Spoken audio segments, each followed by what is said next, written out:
ever watched a women's football game, read the coverage afterwards, and felt like something was missing?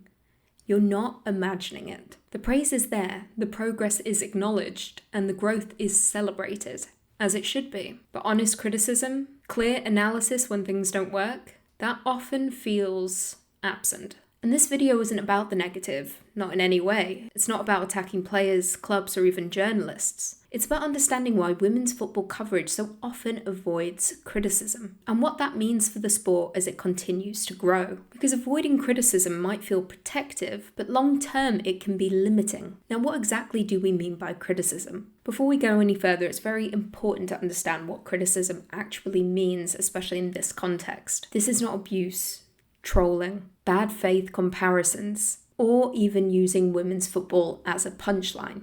That is not it at all. Criticism in this context is this: tactical analysis, questioning decisions, discussing why something isn't working and holding structures accountable. In other words, the same kind of analysis that exists in every other mature sporting environment. Criticism isn't anti-growth. In many ways, it's a sign that people care enough to engage seriously. Now let's look at reason number 1. Access journalism. One of the biggest reasons criticism is avoided in women's football is structural. The media ecosystem is still relatively small. That means that the same journalists often rely on regular player access, club cooperation, and ongoing relationships. In that environment, criticism can carry real consequences. Not dramatic ones though, but quiet ones. Interviews stop coming, calls stop getting returned. Access becomes limited. Now, this isn't about bad journalism or weak ethics. It's about survival in a space where distance and independence is harder to maintain. When access matters more than separation, criticism becomes risky. Now, reason number 2 is toxic positivity. Now, this reason is cultural. Women's football has ultimately grown through protection and promotion. For a long time, positivity wasn't just encouraged, it was necessary. The game needed advocates and defenders and people pushing back against dismissive narratives. But over time, that protective instinct can harden into something else. Criticism ultimately starts being framed as unhelpful, damaging to the game, and not what women's football needs right now.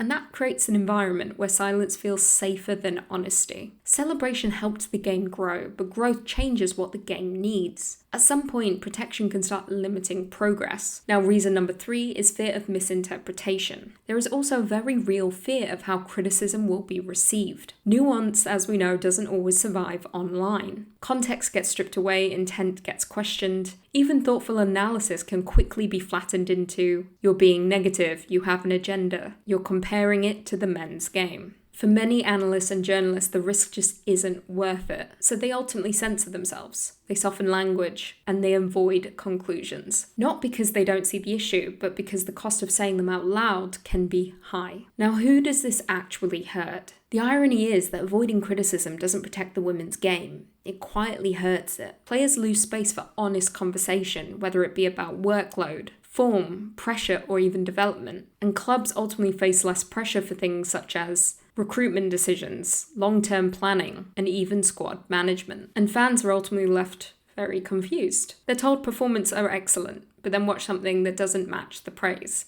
The gap creates frustration. And when reasonable criticism disappears, unreasonable discourse fills the space. Hype on one side, hostility on the other. Neither helps the game. Now, what would better coverage look like? Better coverage doesn't mean harsher coverage. It means separating criticism from comparison, normalizing phrases like "this isn't working," or analyzing decisions without panic or defensiveness. It means trusting that women's football is stable enough to handle honesty. And it means valuing analysis even when it's uncomfortable. It's a form of respect, not opposition. The goal isn't to tear the game down, it's to treat it seriously. Now, why does this matter? Criticism isn't the opposite of support. Silence isn't neutral. It shapes the conversations just as much as words do. If women's football is to keep growing, not just in visibility, but quality and credibility, it has to make room for honesty. Because wanting the game to succeed also means having the willingness to talk about where things are falling short. And that's not negative. That's simply belief. Let me know your thoughts about all of this in the comments below, and I will see you in the next video.